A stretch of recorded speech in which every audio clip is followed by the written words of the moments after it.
Thanks. Well, right now we're going to get back to the passing of entertainment legend Dick Clark. Clark checked into St. John's Hospital in Santa Monica Tuesday for an outpatient procedure, but passed away Wednesday morning of a massive heart attack. His popularity spanned generations, from American Bandstand to Dick Clark's Rockin' New Year's Eve.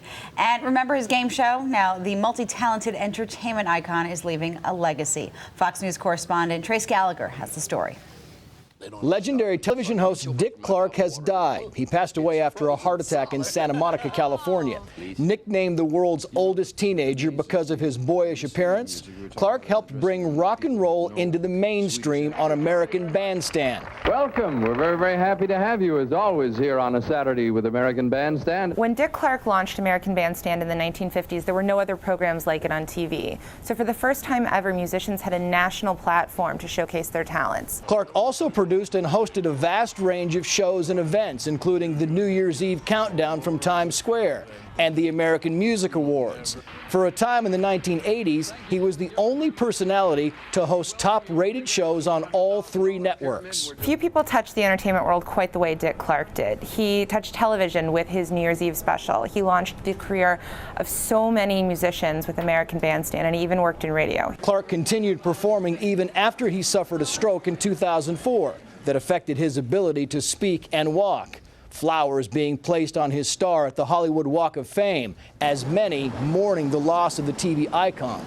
President Obama issuing a statement saying, quote, "He reshaped the television landscape forever as a creative and innovative producer. But more important than his groundbreaking achievements was the way he made us feel as young and vibrant and optimistic as he was." Many in the TV and music industry don't debate the fact that Clark is irreplaceable. On CNN's Piers Morgan tonight, Larry King talked about his influence on American pop culture and who's close to following in his footsteps.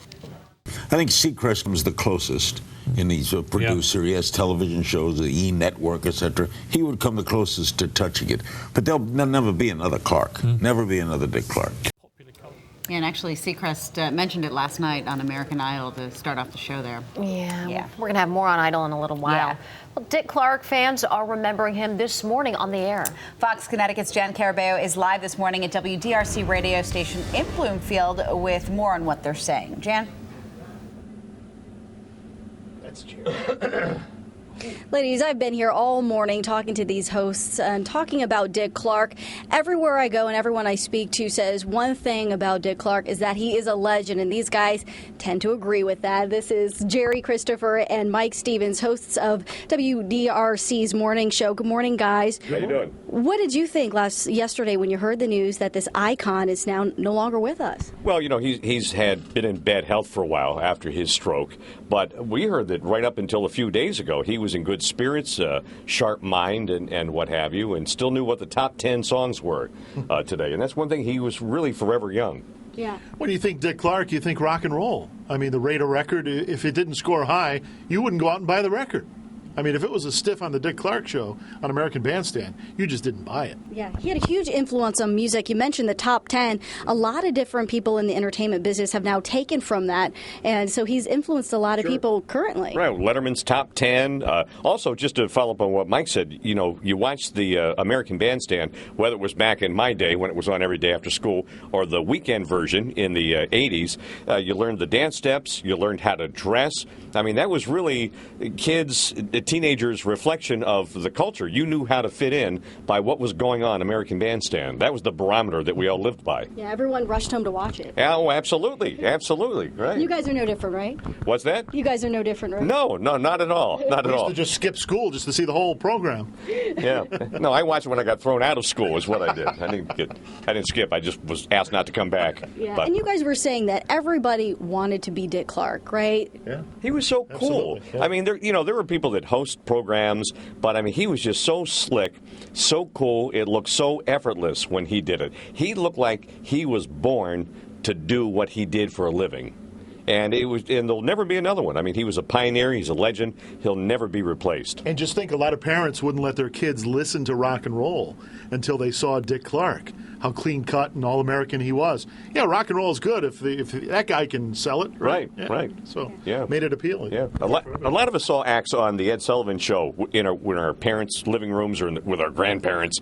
But Dick Clark, just the kids watched it by themselves when they got home from school. So he was doing a show just with young people, for young people, and it really shaped the teenage society of the time. You know, as I said, the dress, the dance steps, the music. It was Dick Clark. Influenced everything, music and beyond. Thank you, guys. A lot of interesting talk here in the morning show as well as across the country as everyone remembers Dick Clark. But for now, live in Bloomfield, Jane Carabeo, Fox, Connecticut.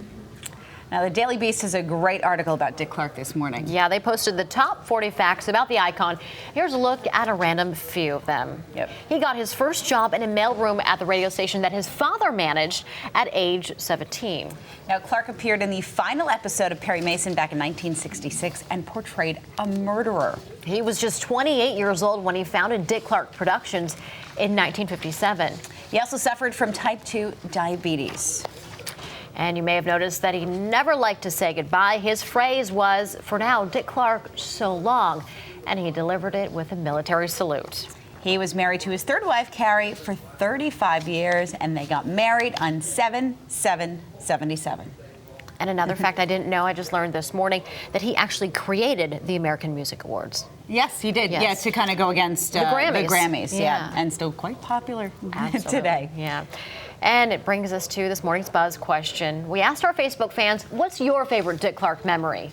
We want to know what you think. Share your opinions with us at facebook.com/FoxCT. And I have to imagine that this year, when New Year's rolls around, that there'll be a lot of tributes to him on New Year's Eve as well. Now, celebrities are also reacting to Dick Clark's death. To see what they're saying, just head to the front page of our website, ctnow.com. You can check them out there. Well, here's an interesting new research guaranteed to get moms talking today. Yeah, many moms are saying it just doesn't pay to work. And that's because the cost of child